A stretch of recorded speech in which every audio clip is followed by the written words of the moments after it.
Re:Zero akhirnya udah kembali lagi dengan season barunya di musim ini. Dan ini waktunya untuk apa? Yap, nyiksa Subaru. Lengah dikit respawn lu.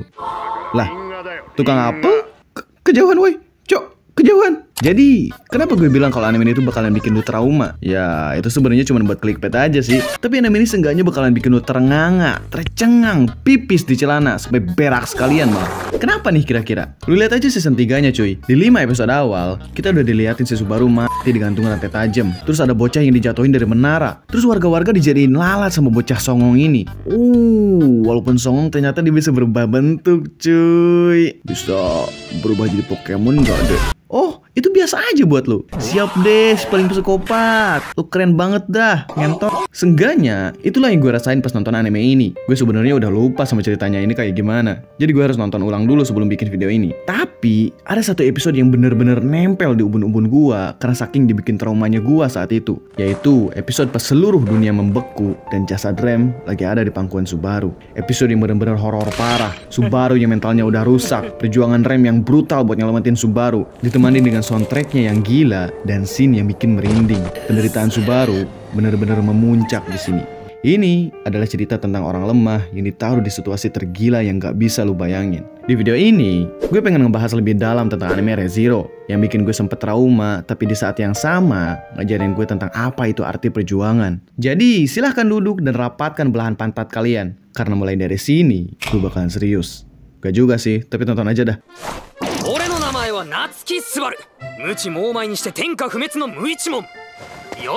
Nama dia Natsuki Subaru. Dia baru aja masuk isekai abis keluar dari minimarket. Dan hal pertama yang dia lakuin di isekai adalah bikin malu. Awalnya gue gak suka sama nih orang. Dia berisik, malu-maluin, annoying aja gitu. Tapi sepanjang ceritanya berjalan, kita dikasih tahu kalau dia orangnya gak seburuk itu. Walaupun dirinya sendiri bilang kalau dia itu hikikomori atau no lab, hal itu gak ngebikin dia jadi orang yang jauh dari masyarakat. Dia suka ngebantu dan akrab sama anak kecil. Gak kayak gue, kalau ada bocil ganggu dikit aja langsung gue cabuk mukanya tuh anjing. Oh iya, dia jago gelut juga ternyata. Awal masuk ke isekai dia langsung ngesolot 3 orang anjir.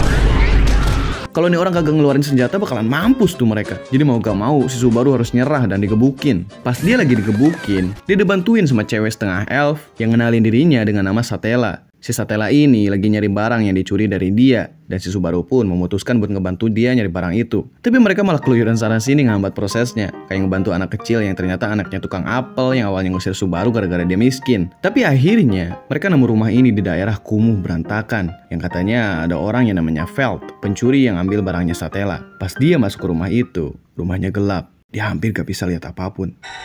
Sampai dia nginjek suatu cairan yang kental banget. Bukan peju, tapi darah. Darah dari seseorang yang udah meninggal. Siapa dia? Kenapa dia mati? Siapa yang bunuh dia? Subaru gak punya kesempatan apapun buat nemu jawaban itu. Karena sesaat kemudian, dia diserang dalam kegelapan. Perut dia terasa panas. Pas dia sadar, perut itu penuh dengan darah. Satella karena khawatir masuk ke rumah itu tanpa tahu apapun. Dan jadi korban selanjutnya.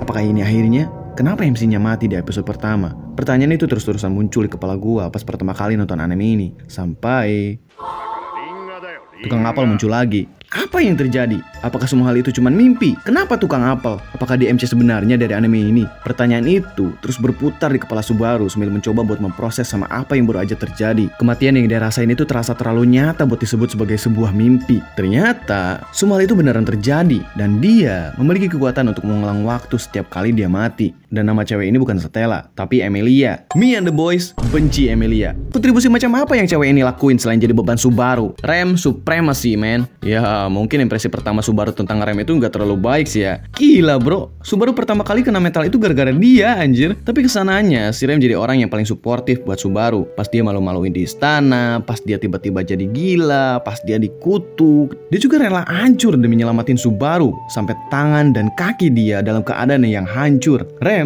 bakalan selalu ada buat dia. Bahkan saat Subaru berada di titik terendahnya, Rem adalah orang yang ngedukung dia buat terus bangkit.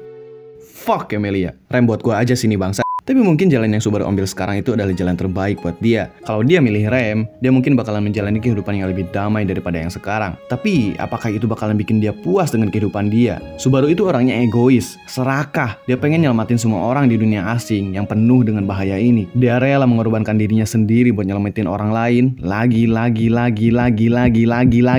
dan lagi.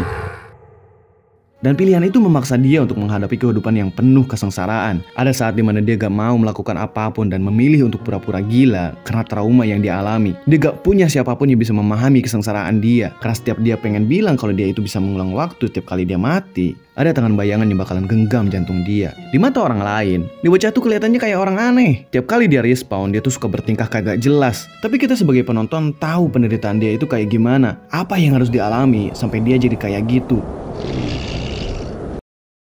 Banyak orang yang bilang, kalau mereka punya kekuatan Subaru, mereka pasti bakalan bisa ngelakuin hal yang lebih baik daripada dia. Tapi lu gak bakalan kuat anjir. Banyak banget situasi gak terduga yang terus-terusan muncul, dan lu bakalan terus-terusan mati. Apakah lu siap buat ngerasain rasa sakitnya kematian brutal yang dialami Subaru? Orang-orang itu benar-benar bego dan buta banget sama penderitaan dia, dan malah nganggep enteng tentang hal itu. Manggil dia cengeng lah, lemah lah, sampai dibandingin sama Kamijo Toma. Kamijo Toma saha anjir. Anime gak terkenal gak usah ikut campur lah ya, bercanda. Tapi aduh, please lah men, lu mati sekali aja kagak bakalan sekuat Subaru anjir. Apalagi kalau matinya kayak gini, atau gini, atau gini. Ingat men, dia itu cuma bocah 17 tahun yang diteleportasi ke dunia asing yang penuh banget sama bahaya. Ada paus gede yang tiba-tiba muncul gak tahu dari mana. Gerombolan kelinci yang bakalan makan daging lu sampai habis tanpa sisa. Kelompok orang-orang aneh yang nyebarin kesengsaraan di mana-mana. Dia itu sebenarnya orang yang paling ngebutuhin bantuan daripada siapapun. Tapi malah dialah yang ngebantuin banyak orang buat menghadapi masalah mereka. Dan setiap kali dia mati, semua hal yang dia lakuin itu malah berakhir dengan sia-sia. Semua koneksi yang udah dia bangun, semua hubungan yang udah mendalam, malah terbuang dari ingatan orang lain. Gak ada yang paham sama penderitaan dia di dunia ini. Hanya dia sendiri yang mengangkat semua beban mengerikan itu. Beban yang kayak gitu beneran berat banget men. Keinginan untuk menyelamatkan semua orang meskipun dia lemah dan gak berguna.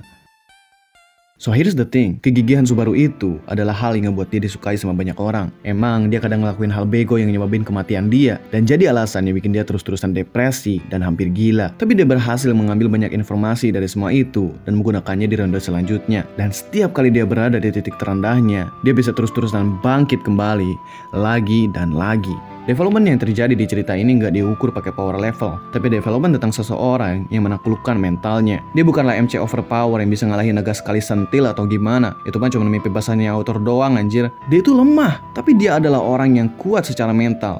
Dia kuat banget sampai bisa menghadapi masa lalunya dan terus berperilaku kayak gak terjadi apa-apa, walaupun banyak banget hal gila yang terjadi tanpa diketahui siapapun. Cerita ini bukanlah cerita tentang orang lemah yang menjadi kuat, tapi cerita tentang seseorang yang gak pernah menyerah. Oke, karena ini channel Bang Hobi, kita gak boleh terlalu serius ya. Gue suka banget sama tipe anime isekai yang kayak gini. Itulah alasan kenapa gue juga suka banget sama Mushoku Tensei. Mereka nggak bikin isekai itu jadi alasan buat lari dari masa lalu mereka. MC-nya itu gak terlalu dibikin kayak mimpi basahnya author banget lah. Di anime isekai kebanyakan, mereka suka banget bikin MC pecundang yang jadi cowok kuat ganteng yang harem di isekai. Bukan berarti hal yang kayak gitu tuh buruk. Gue juga suka kok nonton anime isekai brainrot kayak gini. Tapi hal yang kayak gini tuh suka banget bikin baju gue gatal anjir. Hal yang bikin dua anime ini mirip adalah mereka gak lari dari sifat masa lalu mereka, tapi memperbaiki sifat itu dan menjadi orang yang lebih baik di dunia asing ini. Tapi ya gitu aja paling. Bye-bye.